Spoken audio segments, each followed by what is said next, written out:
Hello mga Mars! Welcome back to my channel, Karin's Club Station here. Disclaimer, itong photos na yung mapapanood ay hindi ko po pagmamayari at ikikredit natin ang mga owner nito.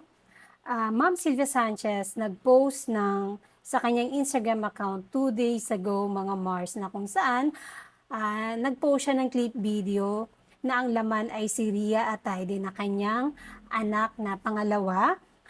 Ito ay napaka-sexy na galing ito sa pagliligo sa beach or sa dagat. Masayang-masaya si Ma'am Sylvia Sanchez sa naganap na or announcement ni Ria and Zanjo na sila ay engaged na. Ayon nga sa caption ni Ma'am Sylvia Sanchez sa kanyang post ay, quote and quote, "Happy ako sobra para sa'yo, Potpot, Sofia Atayde. Deserve mo yan dahil napakabuti mong anak." Naganap ang engagement ni Ria and Zanjo noong sila ay nasa Singapore, mga Mars. At sinundan pa ito ni Ma'am Sylvia Sanchez ng 5 photos na kung saan ay ka-video call niya ang dalawa. Ito din ay may caption na, quote and quote, "My heart is overflowing with joy. Perfectly much." Ayun. Sobrang happy nga si Ma'am Sylvia Sanchez sa narating ngayon ni Ria Atayde. Alam niyo ba mga Mars na si Ria and Zanjo ay last year ng January ay kinumpirma nga ito ni Zanjo sa public na sila ay magkasintahan ni Ria Atayde. At ito na nga, bumulaga tayo after a year ay engaged na po ang dalawa. At marami ngang usap-usapan, mga Mars, o mga bulong-bulungan, although nabanggit din o natalakay din ito sa vlog ni OG Diaz, na mayroon nga dis lang nabasa na, or isang blind item na ipinost sa X or Twitter, na ang mga reply ng mga netizen doon ay swak na swak nga sa dalawa, na kung saan ay buntis na nga daw itong si Ria Atayde, kaya ito engaged na kay Zanjo Marudo, or inalok daw ni Zanjo Marudo ng kasal si Ria dahil buntis na ito. Alam mo, kung totoo man na buntis nga si Ria, wala naman tayong magagawa doon mga Mars dahil mag-boyfriend and girlfriend naman talaga sila. And then, ayun na nga, ikakasal na sila soon. At talagang magiging masaya, ang unang magiging masaya dito ay si Ma'am Sylvia Sanchez dahil matagal na ngang gusto ni Ma'am Sylvia Sanchez na magkaroon ng apo sa kanyang mga anak. At ngayon naman, dahil balita nga na buntis nga daw itong si Ria, pero kung totoo man talaga, no, masaya ito. At ikinumpara naman ngayon si Arjo and Maine. Dahil sila nga ang unang ikinasal, bakit daw hindi pa buntis si Maine Mendoza kay Arjo Atayde? Yun pala mga Mars, ang gusto pala ni Maine and ni Arjo ay kailangan muna nilang i-enjoy ang kanilang pagiging mag-asawa. Dahil, alam mo yun, dahil nga, pag magiging tatlo na nga sila, or kung magkakaroon na nga sila ng anak, ay mag-iiba na ang attention nila bawat isa as husband and wife. Kasi nga, mahahati na yung time nila para dun sa kanilang magiging baby soon. Kaya, ine-enjoy muna ni na Arjo and Maine ang pagiging mag-asawa nila.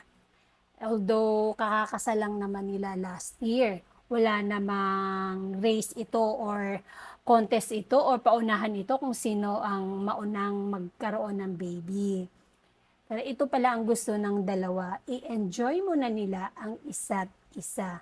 O diba? So talagang planado lahat ng mag-asawa kung anong mangyayari sa kanilang dalawa. Kaya, antayin na lang natin. And this July ay magwa 1 year na nga wedding anniversary na ng Armin. Mga Mars, ang bilis ng panahon, ano? Magwa 1 year na silang ikinasal. Grabe yun. Oh my gosh. And mga Mars, ang Bingo Plus naman ngayon, mga Mars, ay alam naman natin na si Maine Mendoza ay isa sa mga endorser nito. Magdadalawang taon na pala ang Bingo Plus. Kaya magkakaroon nga ito ng magandang handog para sa mga player ng o tumatangkilik ng Bingo Plus. Makikita nga dito, magaganap ito mga Mars, ang Bingo Plus Night. Live na live ito ngayong March 1, Friday po yan, 8 p.m. sa GTV at sa official Facebook page ng Bingo Plus at Viva. O diba? Makakasama lang naman dito ni Maine Mendoza, of course, Piolo Pascual, and guest din dito si Vice Ganda and Alden Richards, mga Mars. Ang saya, di ba? Bibida sila sa Bingo Plus Night. Ang saya nun at ang dami at marami daw mga exciting prizes na mangyayari o magaganap dito mga Mars. Kaya maganda ang gabing niyan dahil puno ng kasiyahan at mga exciting prizes. And then, kanina naman mga Mars, February 24, 2021 sa Eat Bulaga ay meron kasi sila dito na yung gagawa ka ng letter, Dropbox or email na kung ikaw ay mapipili, syempre pupunta ka, tatawagan ka at pupunta ka sa studio. At dito nga kanina na yung mag-inang Dylan, yung nanay niya is a public teacher, sumulat siya sa Itbulaga upang ihiling ang magandang hiling niya para sa kanyang anak na magkaroon ito ng shoes. Ito nga, dumating sila kanina at nabigyan nga ito ng magandang sapatos para sa pang basketball. Maraming ibinigay ang Itbulaga. At isa na nga dito sa na-touch ang puso ni Alan Kay at talagang umiiyak siya dahil relate siya sa kwento ni Dylan dahil yun nga, hirap na magkaroon ng bagong sapatos.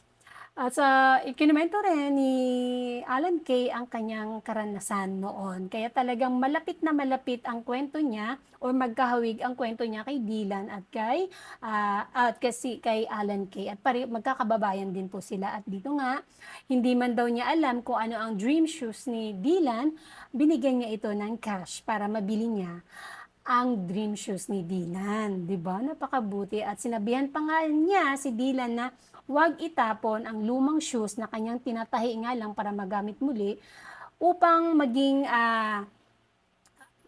motivation niya yon para sa pag-abot ng kanyang mga pangarap.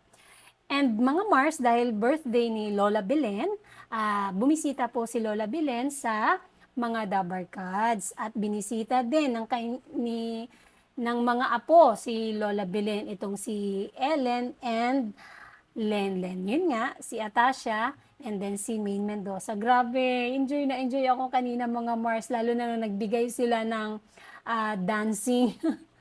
Dahil alam mo yung galawang Ellen, nakakatawa talaga. Ang galing talaga ni Maine. Ayun, tapos nagbigay pa muli ng surprise sina Ellen and Lenlen para sa kanilang Lola Belen. Ipinakilala nga ang bagong new member ng AI family, ang mama ni Lola Belen na si Mama Barbie. Pero sa tingin ko, si Joey De Leon po yung Mama Barbie, mga Mars.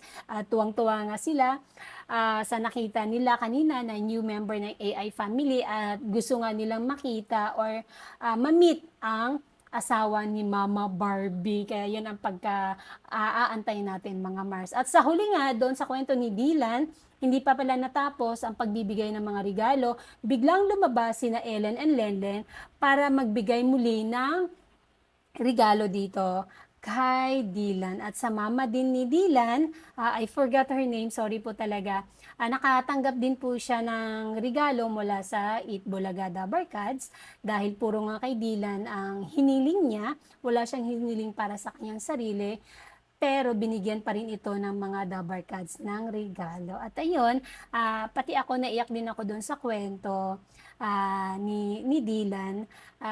Nahabag din ako. Lalong-lalo na umiyak din si Alan Kay, kaya naiyak na rin din po ako habang ako ay nanonood. Ikaw mga Mars, napanood mo ba kanina? Ang pagdalaw ni Lenlen and ni Ellen at yung kwento ni Dylan at kanyang nanay. And that's it mga Mars, sana nag-enjoy kayo. Sana i-share kong video ngayon sa inyo. And don't forget to like this video, share and subscribe for more scoops. Bye! Shout out Armenian!